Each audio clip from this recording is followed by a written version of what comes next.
Osan Timor-Nian atula bele dolar sai ba iharai liur, maka empresário timoruan sira tem que depender ba projeto governo nian atu salva osan odi circula iha Timor-Leste la os semohotu ba iharai liur.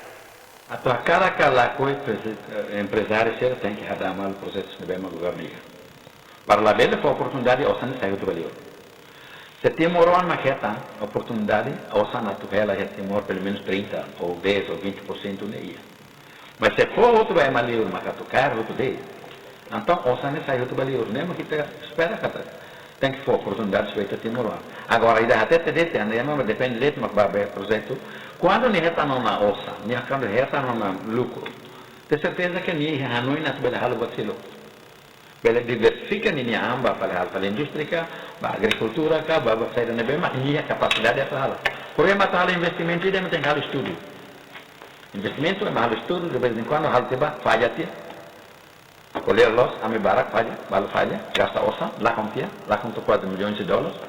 Mas se daí é mais tudo lá hatete. E depois ida fila fale. A tua hatete dentro de Timoruan lá hal investimento. Presentemente, se halo o investimento boto de Timor, quase 250 milhões de dólares nene Timoruan macalo. Lá o sema mais seguro. É mais seguro lá tosano. Parece que máximo sanolo rit macalo investimento nene. Ita colher lo sei. Ita às vezes macane lançamento primeira pedra, antes da foi da minha presidente Câmara Comercial até los. Lá os primeira pedra, mas lançamento última pedra. Porque lança te roto e tem bobo ser roto to roto para assistir te roto no fim tá até lá ia tan lá ia atividade cinema moço né e to agora está to rene inauguração lá tem ia bem e daí né bem agora nem bem dito o se aí tem a presidente Câmara Comercial